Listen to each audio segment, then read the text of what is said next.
Au nom d'Allah, le tout miséricordieux, le très miséricordieux. Ô Allah, toi qui vois les cœurs mêmes quand ils sont silencieux, apaise nos pensées, purifie nos intentions et rapproche-nous de toi-même dans nos faiblesses. Accorde-nous un cœur comme celui de tes prophètes, ferme dans la foi et doux dans l'obéissance. Si aujourd'hui ton cœur est distrait, reste avec moi jusqu'à la fin, car ce rappel peut changer ta vision de l'obéissance, de la confiance et de la vraie soumission à Allah. Et avant de continuer, abonne-toi à la chaîne 1 minute avec Allah, pour ne pas manquer les rappels qui ramènent le cœur vers son Seigneur. Chaque jour, une lumière différente pour l'âme. Et partage cette vidéo autour de toi. Peut-être qu'une seule personne, grâce à toi, retrouvera le chemin du rappel et de la sérénité.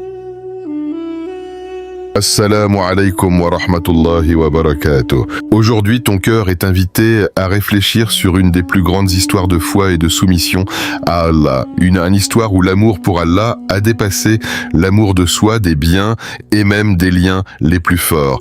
Reste attentif car ce rappel n'est pas seulement une histoire à écouter, c'est un miroir dans lequel ton propre cœur va se regarder.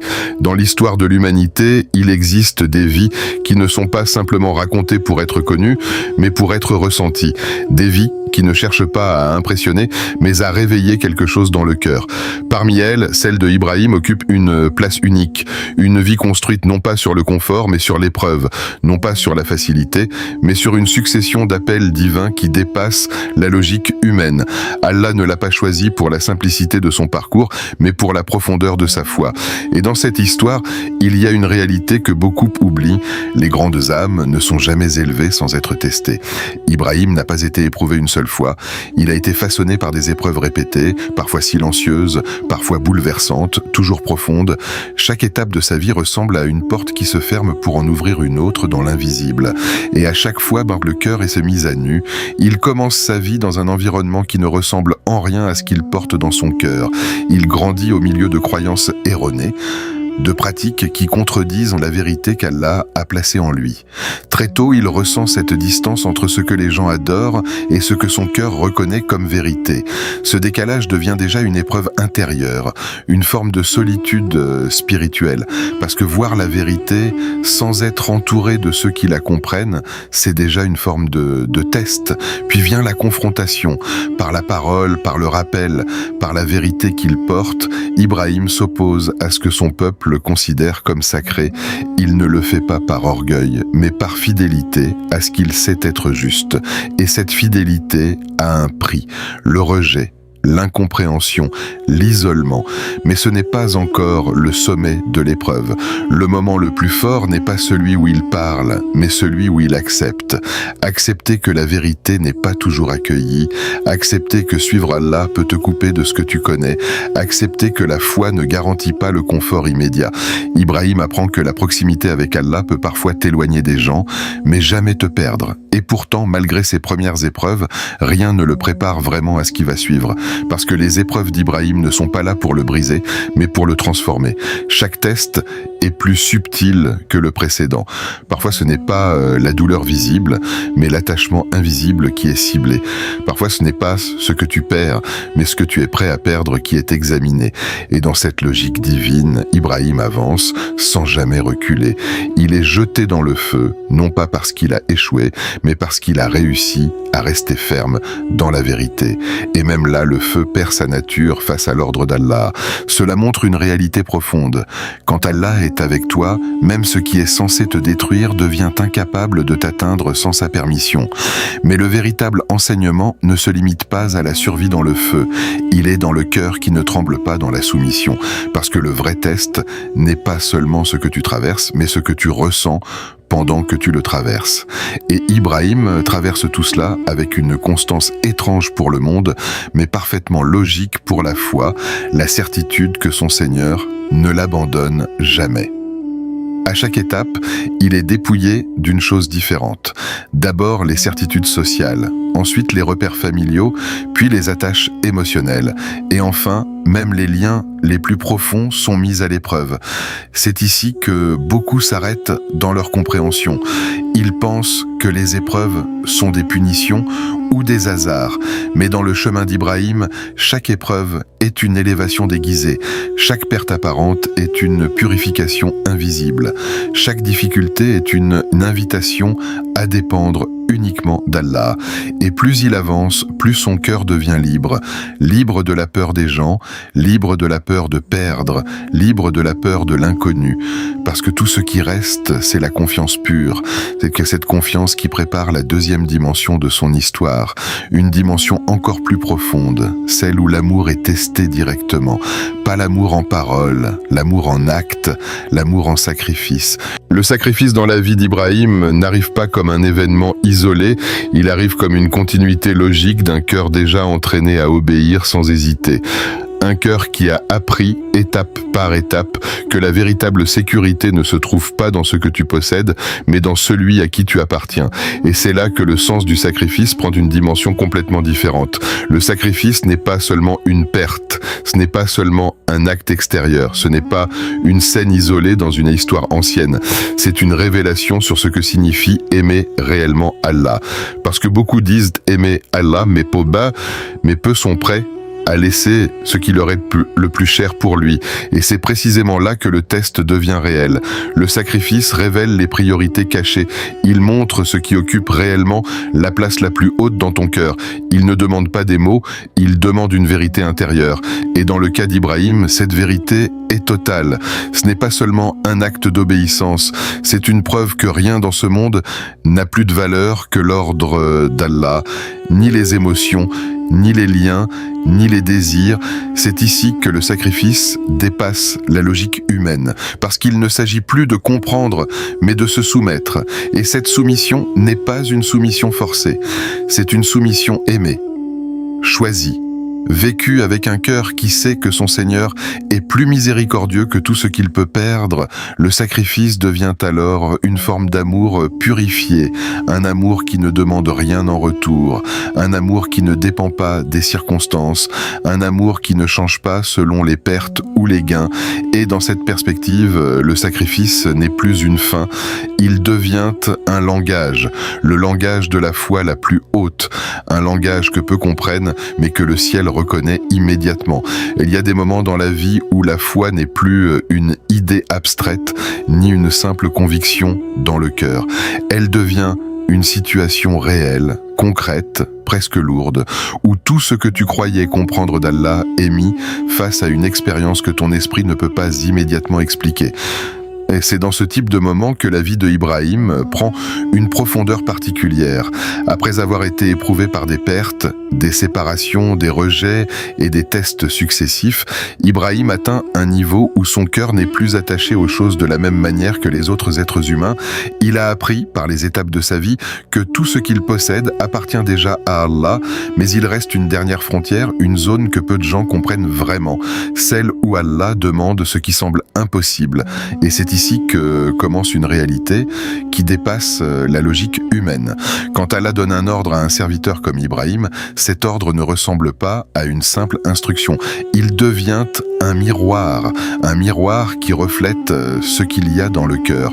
Ce n'est pas la difficulté de l'ordre qui est le centre de l'épreuve, mais la place qu'occupe Allah face à ce que le cœur aime le plus.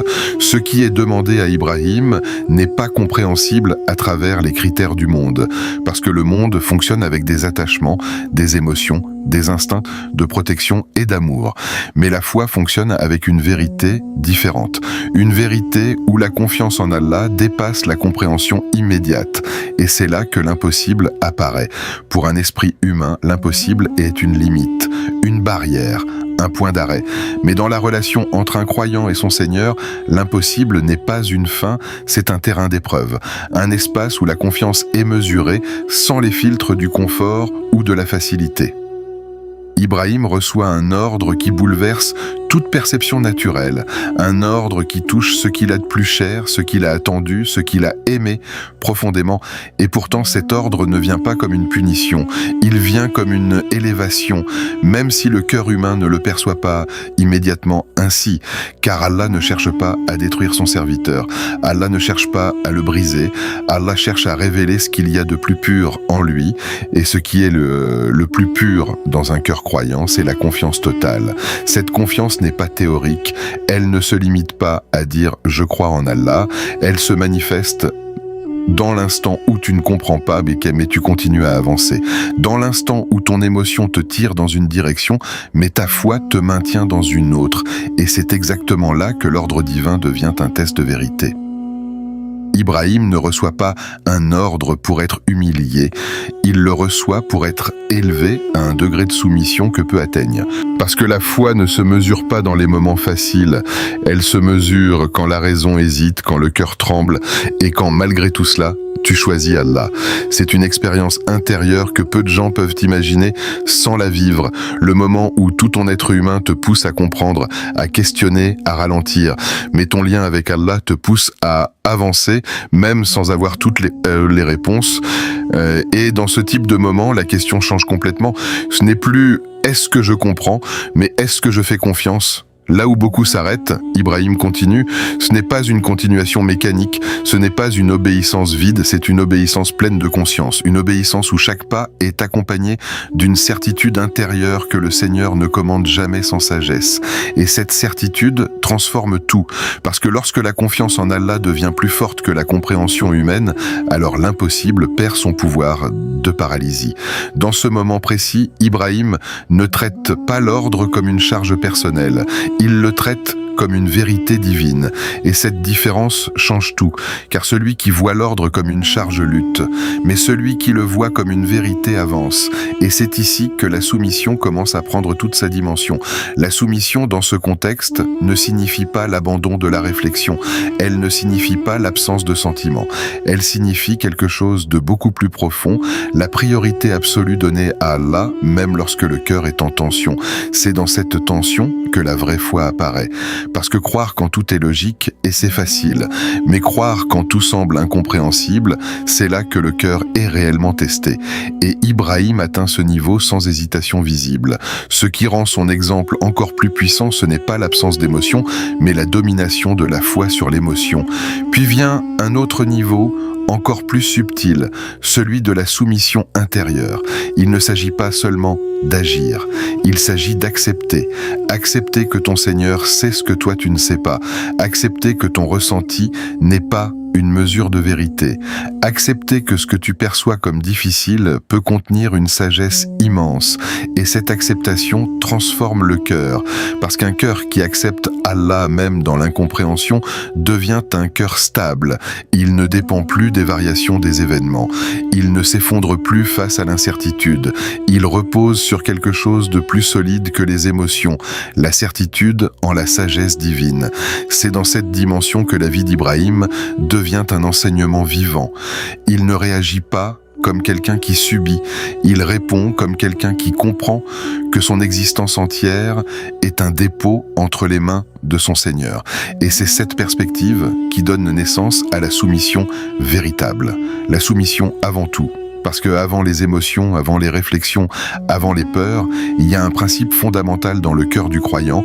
Allah est le Seigneur et moi je suis le serviteur. Ce principe, quand il est vivant dans le cœur, change complètement la manière de réagir face aux épreuves. Ibrahim ne transforme pas l'ordre en débat intérieur. Il ne le transforme pas en hésitation prolongée. Il ne le transforme pas en résistance psychologique. Il le transforme en action basée sur la confiance. Et cette action n'est pas froide. Elle est habitée, elle est remplie de sens, elle est connectée à une compréhension profonde du lien entre le Créateur et la création. Dans ce niveau de foi, il n'y a plus de compétition entre le cœur et le commandement divin. Le cœur s'aligne, et cet alignement est la véritable définition de la soumission. Ce n'est pas perdre sa volonté, c'est la purifier. Ce n'est pas effacer ses émotions, c'est les remettre à leur juste place. Ce n'est pas nier la difficulté, c'est reconnaître que la sagesse d'Allah est plus grande que cette difficulté. Et dans cet état, le croyant cesse d'être prisonnier de l'instant présent. Il devient connecté à quelque chose de plus vaste. C'est ici que la vraie foi commence à prendre forme. Non pas dans les paroles, mais dans les décisions. Non pas dans les intentions déclarées, mais dans les choix concrets. Et Ibrahim devient, dans ce moment, une illustration vivante de ce que signifie faire passer Allah avant tout, même avant ce qui semble humainement impossible à accepter. Parce que dans la logique de la foi, ce qui est demandé n'est jamais séparé de la miséricorde divine. Et ce qui semble être une perte peut contenir une élévation que seul Allah connaît. C'est cette vérité qui rend la soumission d'Ibrahim si puissante. Elle n'est pas basée sur la compréhension totale, elle est basée sur la confiance totale. Il existe des épreuves qui ne touchent pas seulement celui qui reçoit l'ordre, mais aussi celui qui est directement concerné par ses conséquences. Dans cette étape de l'histoire de Ibrahim, la dimension de l'épreuve change complètement de niveau, car elle ne repose plus uniquement sur l'obéissance d'un père, mais sur la conscience et la maturité d'un fils. Ce fils, c'est Ismaïl. Et ce qui rend cette scène unique dans la compréhension de la foi, c'est qu'il n'est pas présenté comme un simple spectateur silencieux. Il est une partie active de cette soumission, une âme jeune, mais déjà profondément connectée à la vérité divine, qu'à ce moment-là, il n'y a pas de confusion dans le cœur d'Ibrahim sur la nature de l'ordre qu'il a reçu. Mais la manière dont ce moment va être vécu dépend aussi d'un autre cœur. Et ce cœur n'est pas celui d'un enfant inconscient, mais celui d'un jeune homme conscient, éveillé, capable de comprendre ce qui est demandé. La scène ne commence pas dans le bruit, elle commence dans un silence chargé, un silence où les mots ont du poids, où chaque regard compte, où chaque respiration semble porter une signification plus grande que d'habitude. Ibrahim s'adresse à son fils avec une vérité difficile, mais claire. Il ne cache pas. Il ne transforme pas la réalité, il transmet ce qu'il a compris de son Seigneur avec une sincérité totale. Et dans cette transmission, il y a déjà une épreuve, parce que dire la vérité dans un moment aussi lourd, c'est déjà un test pour le cœur. Mais la réponse d'Ismaïl ne suit pas le schéma habituel de la peur ou de la résistance. Elle suit un autre chemin, celui de la compréhension spirituelle. Il ne répond pas avec panique, il ne répond pas avec rejet, il ne répond pas avec confusion. Il répond avec une forme de lucidité étonnante pour un être humain dans une telle situation. C'est ici que le cœur du fils devient une preuve à part entière, parce que dans ce moment, Ismaïl ne se positionne pas comme une victime, il se positionne comme un serviteur d'Allah, et cette position change totalement la perception de ce qui est en train de se passer. Il ne voit pas seulement un père face à lui, il voit un décret divin qui dépasse les liens humains, et cette vision transforme sa réaction intérieure. Il comprend que la véritable sécurité ne se trouve pas dans le refus, mais dans la confiance. Et cette confiance ne dépend pas des circonstances, elle dépend de la relation avec Allah. Ce qui rend ce moment encore plus profond, c'est que cette acceptation n'est pas une absence de ressenti, ce n'est pas une suppression des émotions humaines, c'est une élévation au-dessus de la réaction instinctive. Car un cœur humain ressent toujours, mais un cœur guidé par la foi choisit comment répondre à ce qu'il ressent. Ismaïl ne nie pas la gravité du moment, il ne nie pas la réalité de ce qui est demandé, mais il place quelque chose au-dessus de tout cela, la volonté d'Allah, et cette hiérarchie intérieure est la clé. Dans ce dialogue silencieux entre un père et un fils, il n'y a pas de contradiction, il y a une harmonie étrange, presque céleste, comme si les deux cœurs avaient été préparés séparément pour un même point de convergence, la soumission totale. Le fils demande simplement à son père de suivre ce qui a été ordonné, avec patience et sincérité, il ne transforme pas ce moment en drame personnel. Il le transforme en acte de foi partagé. Et cette attitude révèle quelque chose de très profond. La foi ne se transmet pas uniquement par les paroles, mais par l'état du cœur. Ibrahim est testé dans l'obéissance, Ismaïl est testé dans l'acceptation. Et les deux tests se rejoignent dans une même réalité. La confiance en Allah dépasse la vie elle-même. Dans cette scène, il n'y a pas de conflit entre générations, il y a une unité spirituelle, une forme de compréhension que ce monde n'est pas le point final, mais une étape dans un chemin plus vaste. Et c'est cette vision qui permet à Ismaïl de rester ferme intérieurement. Son acceptation n'est pas une soumission à la pression, c'est une soumission consciente, une décision intérieure de ne pas laisser la peur prendre le dessus sur la foi. Ce moment devient alors une leçon silencieuse. La foi véritable ne dépend pas de l'âge, mais de la clarté du cœur. Et dans ce silence partagé, quelque chose d'extraordinaire se produit, une stabilité intérieure inhabituelle, comme si le ciel lui-même observait cette harmonie entre deux serviteurs qui ont placé Allah au-dessus de tout. Mais cette scène ne reste pas figée, elle évolue vers un moment encore plus intense, celui de l'intervention divine. 6. Allah remplace toujours la difficulté. Il existe des moments dans les histoires des prophètes où l'épreuve atteint un point que l'esprit humain ne peut plus suivre seul. Des moments où la logique s'arrête, où les émotions sont dépassées et où seule la confiance en Allah reste comme point d'ancrage. Dans l'histoire de Ibrahim et de Ismaïl, ce moment représente le sommet de l'épreuve. Tout a été mis en place, le cœur a été testé, l'intention a été clarifiée, l'obéissance a été confirmée. Et pourtant, au moment où l'action semble atteindre son point irréversible, quelque chose d'inattendu se produit, mais ce n'est pas un hasard, ce n'est pas une interruption brutale, c'est une manifestation de la miséricorde divine. Allah intervient et cette intervention change complètement la nature de ce que les yeux humains croyaient comprendre. Ce qui semblait être une épreuve destructrice se révèle être une épreuve de sincérité. Ce qui semblait être une perte devient un passage vers une récompense. Ce qui semblait être une fin devient une transformation. Allah ne demande jamais à ses serviteurs de souffrir pour rien. Il ne cherche pas la douleur en elle-même, il cherche la vérité du cœur. Et une fois cette vérité révélée, l'épreuve n'a plus besoin de continuer sous la même forme. C'est ici que la miséricorde divine apparaît dans toute sa profondeur. Parce que beaucoup pensent que les épreuves dans la foi sont des fins en soi, mais dans la réalité spirituelle, les épreuves sont des outils. Elles ne sont pas là pour détruire, mais pour purifier. Elles ne sont pas là pour briser, mais pour révéler. Et lorsque la vérité intérieure est atteinte, Allah remplace ce qui était difficile par quelque chose de nouveau. Dans cette scène, le remplacement n'est pas seulement un changement d'événement, c'est un changement de signification. La difficulté disparaît, mais son impact reste transformé en élévation. La tension cesse, mais son effet devient une leçon éternelle. Le moment devient une mémoire vivante de la miséricorde divine, car Allah ne veut pas voir ses serviteurs dans la souffrance inutile. Il veut voir leur sincérité, et cette sincérité, une fois prouvée, suffit. Ce que beaucoup ne comprennent pas, c'est que dans ce type d'histoire, le but n'est pas l'acte en lui-même. Le but est le cœur derrière l'acte. Et quand le cœur est entièrement tourné vers Allah, le test atteint son objectif. C'est à ce moment précis que la réalité change. Ce qui était attendu comme un sacrifice complet est remplacé par un signe de miséricorde. Une substitution qui montre que la volonté divine n'est jamais aveugle, mais toujours sage. Ce remplacement n'est pas une contradiction, c'est une confirmation. Confirmation que la foi d'Ibrahim était réelle. Confirmation que la patience d'Ismaïl était sincère. Confirmation que la soumission était complète. Et dans cette confirmation, il y a une leçon profonde pour chaque croyant. Allah ne cherche pas à te pousser vers la perte. Il cherche à voir ce que tu es prêt à lui donner dans ton cœur. Et lorsque ton cœur atteint la vérité, il peut transformer l'épreuve en récompense.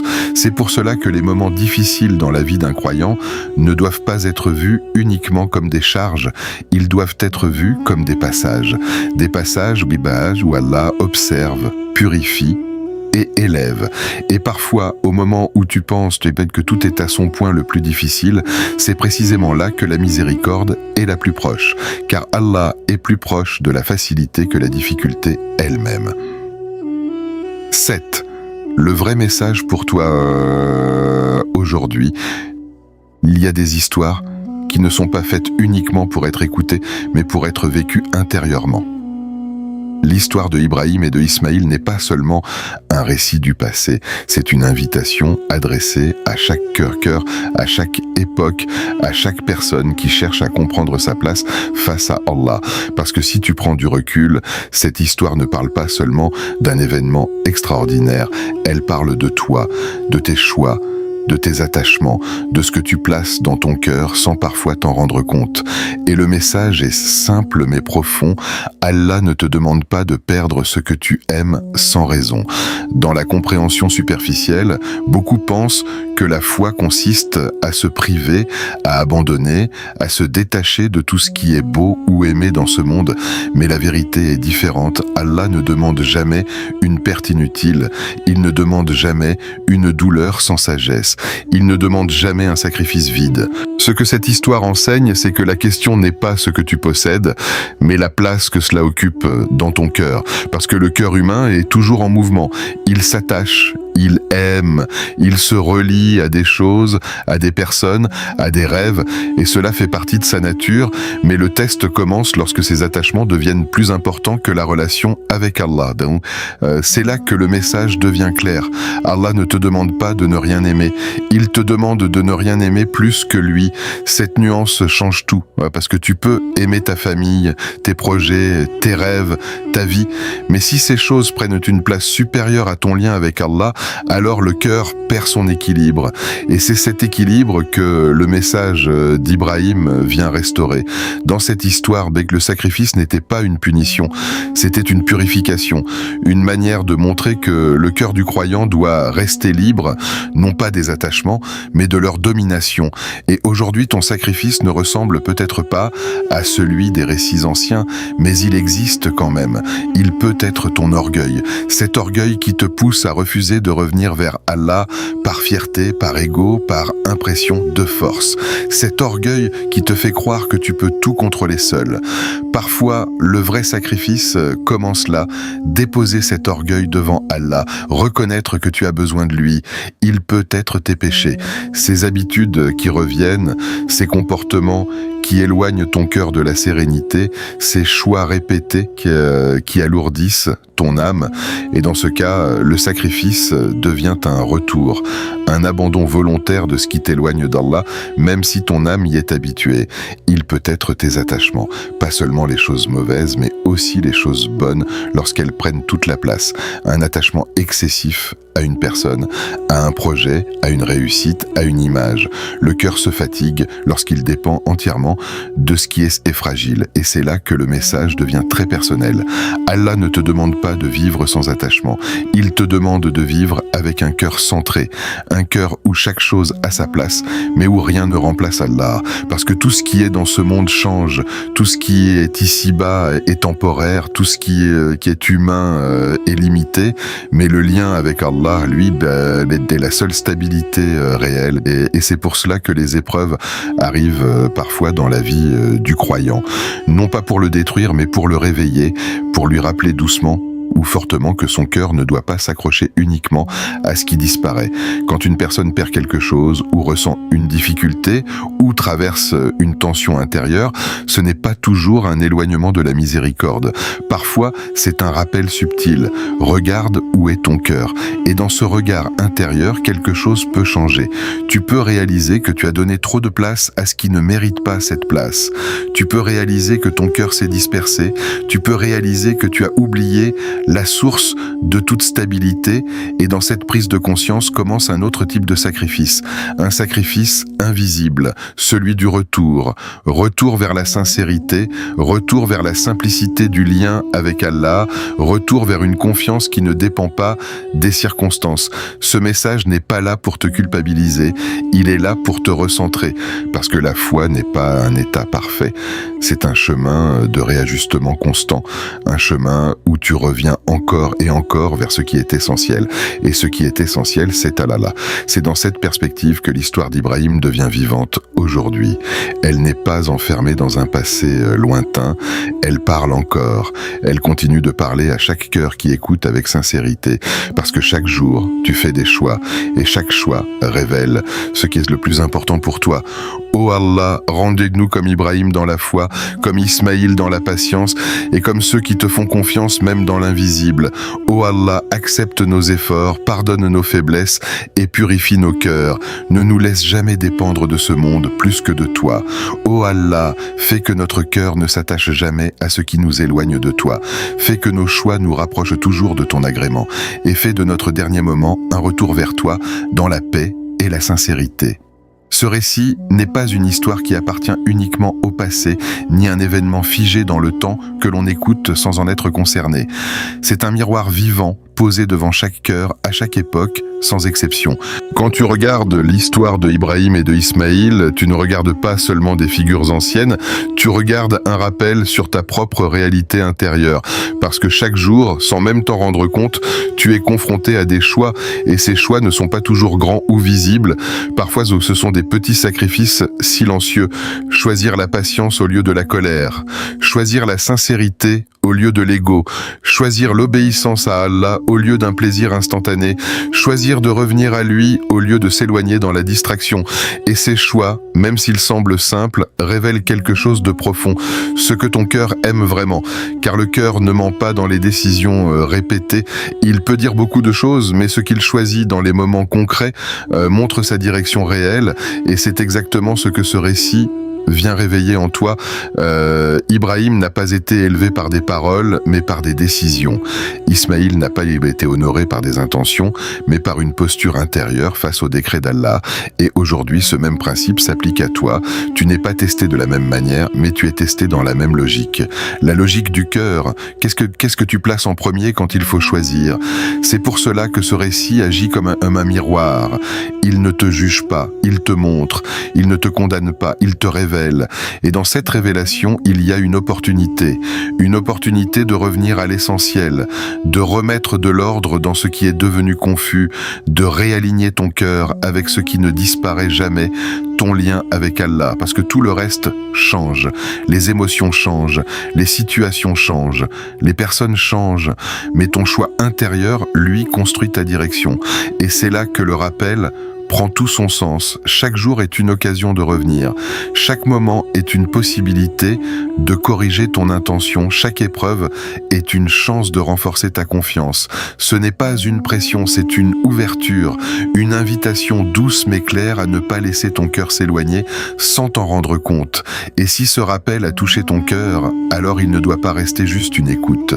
Il doit devenir un mouvement, un retour, une décision, un engagement simple mais sincère. C'est pour cela que la série 1 minute avec Allah existe, non pas pour remplir ton temps, mais pour reconnecter ton cœur à son créateur, même en peu de temps. Parce qu'une minute de vérité peut parfois changer une direction intérieure entière. Ici, chaque jour, tu prends un moment pour te rappeler ce qui compte vraiment. Simple, profond, puissant, sans complication, sans détour, juste un retour vers l'essentiel. Et si ce message a trouvé une place en toi, alors fais un geste simple mais sincère. Abonne-toi, non pas pour suivre une chaîne, mais pour ne pas oublier ton propre cœur. Et dans les commentaires, écris une phrase qui devient une intention. Je choisis la confiance en Allah, parce que ce choix, même écrit simplement, peut devenir un rappel pour toi-même, et peut-être aussi un rappel pour quelqu'un d'autre.